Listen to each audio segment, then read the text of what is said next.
আসসালামু আলাইকুম রহমতুল্লাহি ওয়া বারাকাতুহু। আপনি নকশাটা আগুনে জ্বালিয়ে দেন, মাত্র 4 ঘন্টার মধ্যে আপনার ভালোবাসার মানুষ পাগলের মতন ছুটে আসবে। সরাসরি কিতাব থেকে আমি দিলাম। মাত্র 4 ঘন্টার মধ্যে সে যেখানে থাকুক, যত দূর থাকুক, যেভাবে থাকুক, সে আপনার সাথে যোগাযোগ করবে। আসতে পারলে আসবে, আর যদি আসতে না পারে আপনার সাথে সে যোগাযোগ করতে বাধ্য হবে ইনশাআল্লাহ। আমার কাজগুলো কেমন হয় সেটা আপনারা সবচাইতে ভালো করে জানেন যারা আমার চ্যানেলটার সাথে আছেন। আলহামদুলিল্লাহ, প্রত্যেকটা কাজ 100-তে 100 গ্যারান্টি ইনশাআল্লাহ। তো কাজটা যদি আপনি করতে পারেন 100-এ 100% গ্যারান্টি ইনশাআল্লাহ, ফলাফল নিশ্চিত। যারা আমাকে দিয়ে করাতে চান তারা স্ক্রিনে নাম্বার, হোয়াটসঅ্যাপ নাম্বার দেওয়া আছে, যোগাযোগ করবেন। যারা নিজেরা করবেন তারা অবশ্যই সম্পূর্ণ ভিডিওটা ভালোভাবে দেখে আমল বুঝে তারপরে সেই অনুযায়ী কাজ করবেন ইনশাআল্লাহ। ফলাফল 100-তে 100 নিশ্চিত ইনশাআল্লাহ। তো যারা নতুন আসছেন তারা অবশ্যই চ্যানেলটি সাবস্ক্রাইব করে বেল বাটন অন করে রাখবেন, বন্ধুদের মাঝখানে শেয়ার করে পৌঁছে দিবেন। সত্য আমল ও সঠিক আমলগুলো পেতে অবশ্যই আমার সাথে থাকবেন ইনশাআল্লাহ। যারা বলতেছেন হুজুর এই পর্যন্ত বহুত বশীকরণ কাজ করলাম, কোনো মতে আমার স্ত্রীকে বা আমার ভালোবাসার মানুষকে বা আমার স্বামীকে, আমার মহব্বতের মানুষটাকে আমি হাজির করতে পারলাম না, আমি আপনাকে বলবো আপনি আল্লাহ কালামের সাহায্য নেন। আল্লাহ আপনার সাহায্য করবে ইনশাআল্লাহ। তন্ত্র মন্ত্র সবকিছু বাদ দিয়ে আল্লাহ কালামের সাহায্য নেন, আল্লাহ আপনাকে সাহায্য করবে। আজকে কাজটা আপনি কীভাবে করবেন আমি খুব সংক্ষিপ্তভাবে বলবো ইনশাআল্লাহ। কাজটি করার জন্য আপনাকে অরিজিনাল মেশকো জাফরান কালিটা সংগ্রহ করেন। 1 নম্বরে অরিজিনাল আপনি কালি সংগ্রহ করেন, অরিজিনাল মেশকো জাফরান কালি সংগ্রহ করেন।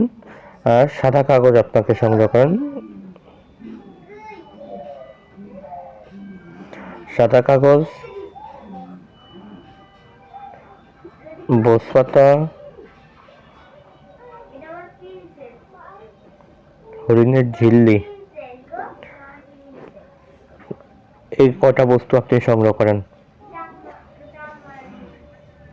আপনি শনিবার দিন ঈশার নামাজের পরে ভাগ সাফরত অবস্থায় ক্যাবলার দিকে ফিরে সর্বপ্রথম আপনি 101 বার দুরূদ শরীফ পাঠ করেন। 101 বার দুরূদ শরীফ পাঠ করে আপনি এই সাদা কাগজে একটা নকশা লিখেন, বসপাতা একটা নকশা লিখেন, হরিণের ঝিল্লিতে আপনি একটা নকশা লিখেন। এই 3টা নকশা আপনার শুধু লিখবেন। লেখার পরে আপনি সূরাতুল ইখলাস, কুল হুয়াল্লাহ সূরা 101 বার পাঠ করে নকশাটির উপরে ফু দেন।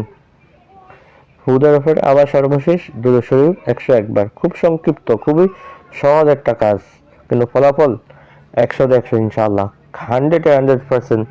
এবং এটার অ্যাকশন দেখলে আপনি নিজেই অবাক হয়ে যাবেন আল্লাহ পাকের দয়া ইনশাআল্লাহ।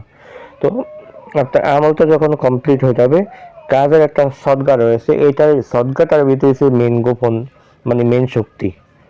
আপনি সদকা যত বেশি দিতে পারবেন কাজ তত শক্তিশালী হবে, সদকা যত কম হবে কাজ তত দুর্বল হবে।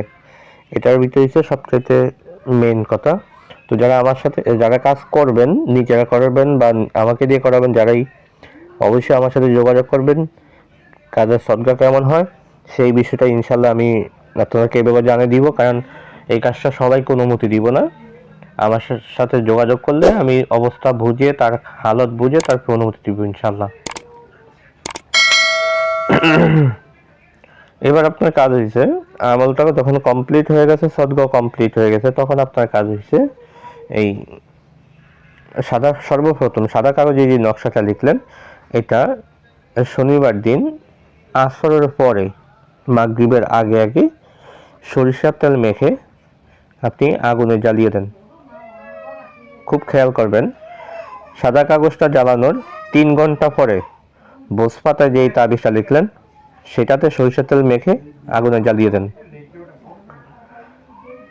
এবার সেখান থেকে 6 ঘন্টা পরে হরিণের ঝিল্লিতে যে তাবিজটা লিখলেন সেটা আপনি আগুনে জ্বালিয়ে দেন। এই যে সাদা কাগজে আপনি যে নকশা লিখলেন সেখান থেকে 3 ঘন্টা পরে আপনি বসপাতা তাবিজটা আগুনে জ্বালাবেন। যদি আপনার আমল সঠিকভাবে হয় সেক্ষেত্রে আপনার প্রথম সাদা কাগজে তাবিজটা জ্বালানোর পরেই আপনার মহব্বতের মানুষটা আপনার কাছে আসতে বাধ্য হবে। তবে ওইটার অ্যাকশন চলা অবস্থায় যদি দেখেন যে 3 ঘন্টা হয়ে গেছে, কোনো সারা শব্দ নেই, তখন আপনি 3 ঘন্টা পরে ভোজ পাতাটা জ্বালিয়ে দেন। যদি দেখেন যে ভোজ পাতাটাও আপনার কোনো পরিবর্তন হয়নি, তখন আপনি হরিণের ঝিল্লিটা আপনি জ্বালিয়ে দেন। হরিণের ঝিল্লিটা জ্বালানোর পরে এমন কোনো মার বেটি নাই বা বাবার বেটা নাই যে আপনার ডাকে সে সাড়া না দিবে, সে আপনার কাছে আসতে বাধ্য হবে। সোজা কথা। আজকে আলোচনাটা এই পর্যন্ত থাকবে, দেখা হবে পরবর্তী ভিডিওতে। সে পর্যন্ত আমার সাথেই থাকেন। ওয়া মা তাওফিক ইল্লা বিল্লাহ। আসসালামু আলাইকুম ওয়া রাহমাতুল্লাহি ওয়া বারাকাতুহু।